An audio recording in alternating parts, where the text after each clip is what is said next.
মেয়েদের বাজেট আসলে আনলিমিটেড থাকে এটা কখনোই লিমিট থাকে না। ঈদের কেনাকাটা শুরু করেছেন? শুরু না, মানে অলমোস্ট শেষ। ঈদে আপনার বাজেট কত ছিল?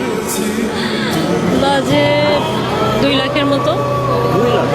মানে ম্যাডাম আপনাদের তো ইনকাম করা লাগে না, এই জন্যই তো নর্মালি 2 লাখ টাকা বলে দিলেন আর কি। দেখো ভাই দেখো, এই আপুদের এই ঈদে বাজেট দেখো, লাইক সিরিয়াসলি 2 লাখ টাকা। হ্যাঁ ভাই, এই জায়গায় যদি কোনো দায়িত্বশীল পুরুষ হইতো তাহলে 2 লাখ টাকা তো থাক দূরের কথা, 2 টাকা বলার আগেও 2বার ভাবতো ভাই। ছেলে মানুষের জীবন ভাই অতি সহজ সরল, আর একজন দায়িত্ববান পুরুষের বাজেট যদি তুমি জিজ্ঞেস করো ভাই, তাহলে তাদের অ্যান্সার হবে ঠিক এই রকম। জন্য এবার মার্কেট কি করা হয়েছে? আগে সংসার, তারপর হলো নিজের, পরে নেব। আগে ফ্যামিলির জন্য সবার জন্য নেব। হয়েছে এভাবে আমার জন্য সবার লাস্টে নিয়ে করতে। আমি তো আর নিজের জন্য কিছু কিনি নাই, এখন এই বাচ্চাদের জন্য কিনবো।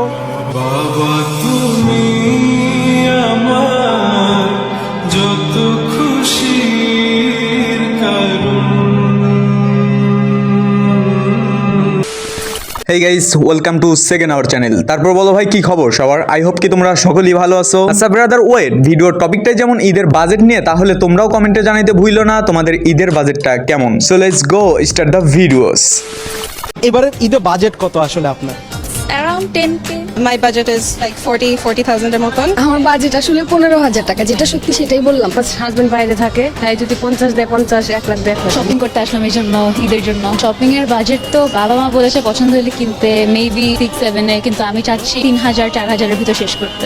আসলে মেয়ে মানুষ তো ভাই, এদের চাওয়া পাওয়ার আসলে কোনো কিছু শেষ নাই ভাই। মানে ব্রাদার একটা চাইলে আরেকটা, আরেকটা দিতে চাইলে আরেকটা। বিশ্বাস কর বোন, তোদের মতো নারীরা কিছু কিছু পুরুষের পরিশ্রমের কোনো মর্যাদাই দিতে পারে না। আর একটা দায়িত্বশীল পুরুষ তার পরিবারকে হ্যান্ডেল করার জন্য ভাই সবকিছু করতে পারে। দিন শেষে সে একজন পুরুষের চাওয়া পাওয়া সকল সুখ বিসর্জন দিয়ে হলো তার ফ্যামিলির মুখে হাসি ফুটাবে, এটাই হলো একজন দায়িত্বশীল পুরুষের কাজ। আর ভাই দিন শেষে কিন্তু মুখে হাসি থাকবে অল টাইম। এটাই বাস্তব।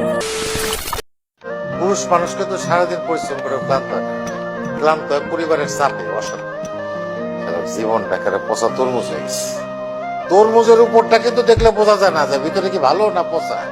সবাই খালি আমার গাড়িটাই দেখে, কিন্তু আমার কষ্টটাকেও দেখে না, বুঝতেও চায় না। এক্স্যাক্টলি ব্রাদার, আমিও শুধু তোমাদের এইটুকুই বোঝাতে চাচ্ছি। মানে ভাই নারীরা শুধু পুরুষের ওপরটাই দেখে, ভেতরটা দেখতেও চায় না, ইভেন বুঝতেও চায় না। এক কথায় ব্রাদার, তুমি পুরুষ হয়ে জন্মিছো, মাস্ট তোমাকে হিউজ পরিমাণ ইনকাম করতেই হবে। তোমার সবকিছু বিসর্জন দিয়ে হলেও সবাইকে হাসি খুশি রাখতেই হবে। একজন পুরুষ মানুষের লাইফে কিছু থাক বা না থাক, টাকা কিন্তু মাস্ট থাকাই লাগবে।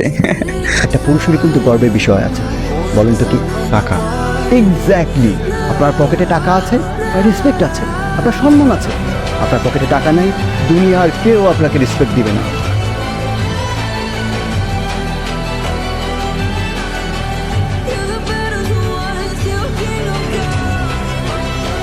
এখন আসা যাক ভাই মেইন টপিকে। 10 কথার এক কথা হলো, তুমি পুরুষের জন্মিছো মানে তোমাকে টাকা হিউজ পরিমাণ কামাইতে হবে ভাই। আশেপাশে এদিক সেদিক তাকাইলে চলবে না, মাস্ট তোমাকে ইনকাম করতেই হবে। তা না হলে ভাই ফিউচারে তোমার লাইফটাই পুরো বরবাদ হয়ে যাবে।